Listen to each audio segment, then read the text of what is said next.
Alright, I'm on hole number 9 of the Easter Open tournament.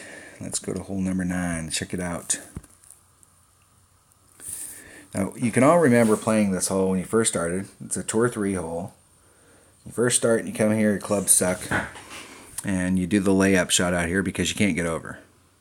And you can barely make it from up here because you got beginner clubs. But once you get that big dog, and you get that big dog up a couple levels, you can go from here, start on this little hilltop right here with max topspin, and you can get on the green.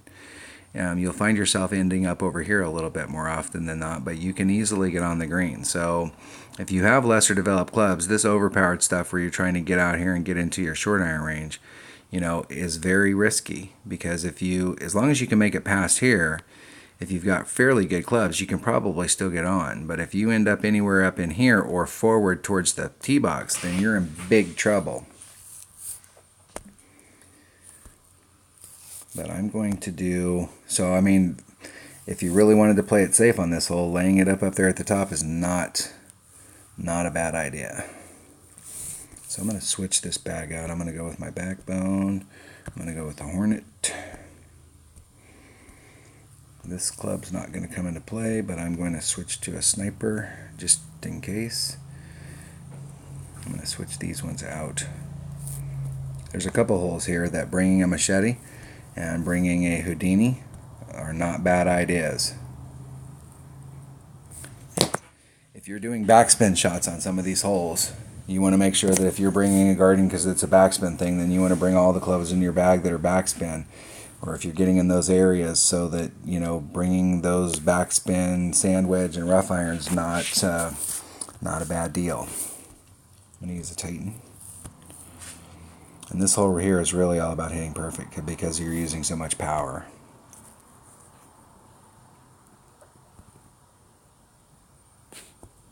Hole number 9. Here we go. Just need to get an eagle.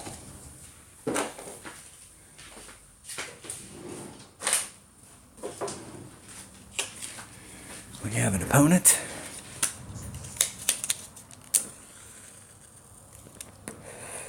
Our opponent goes first. Surprise, surprise. Hook in the rough. Chicken Hawk. Let's check our opponent out. Played in a few tournaments. Nice. I always like to see people playing tournaments. That's the whole...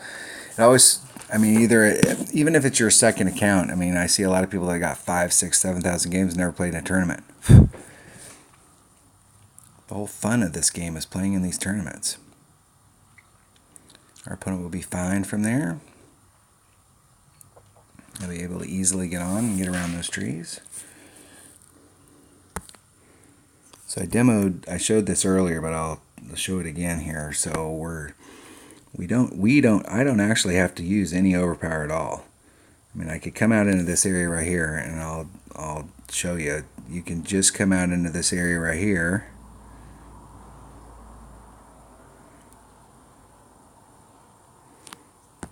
I'm going to have to put a little bit of curl on it if I do it there, and we'll do a 3/8 wind adjustment. And we'll just do a nice easy shot with no overpower. Isn't it perfect?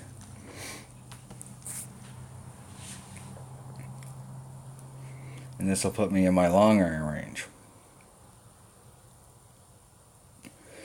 So we don't have to do the max overpower. And I think, I will be honest with you, I think that I'm going to switch and start doing that shot, because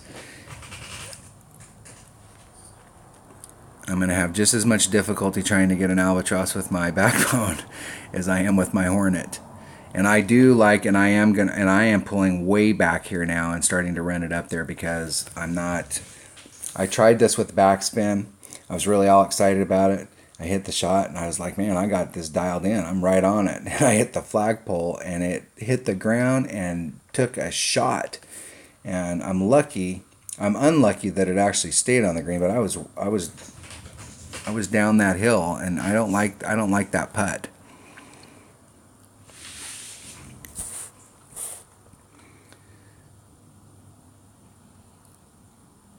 I also don't like the fact that you can epic fail if you're doing the max overpower. So I think I'm just going to bring my Titan and get over the way that I did.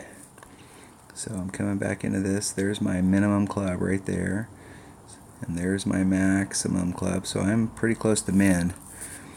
Put a little bit of top spin on it, just to get it to roll up there.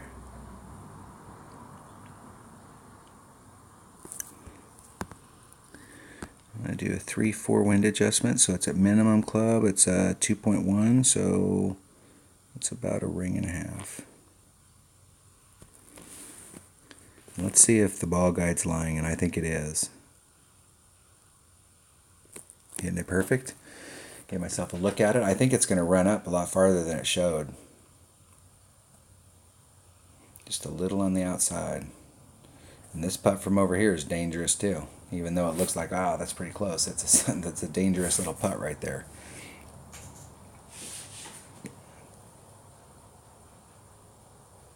The ball guide's a liar. I'll go back and look at that and see how much topspin I had on that shot.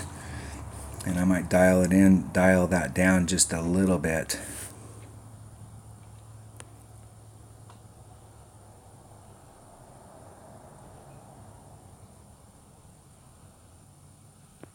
Isn't it perfect? I don't like those putts. I don't like those side hill putts where you're doing that stuff. That's a dangerous, dangerous hole. And I always end up on that side. I never end up on the other side. I don't even know what the other side looks like when you're hitting the shot. If I miss that, I'm always missing it to the right.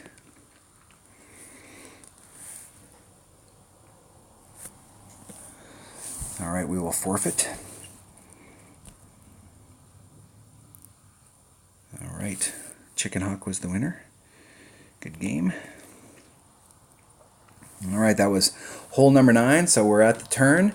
I've achieved the first goal, and the first goal is to shoot a -13 per side, -26. -26 minimum, and giving myself a look at some of the holes. So I feel like in this round here, I'm starting to get some of these holes dialed in so that I'm at least giving myself a better look. And several of them I've changed what club and where I'm laying my shot up so that I'm helping that club out. And some of them I'm changing my ball so that I have more side spin so that I can get a better look at the hole. But I do feel like I'm dialing it in a little bit, but -13 is the goal here. If you shoot a -13 on both sides, you get a -26. It may or may not, depending on your bracket, be enough to get you a win, but you're going to be up there, especially if you came into the weekend round with a 26 as your tiebreaker.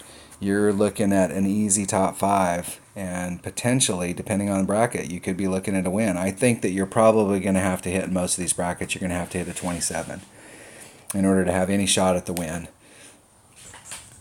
But a 26 is going to move you up, and it's pretty easy to get the 26. 5 is the deciding hole.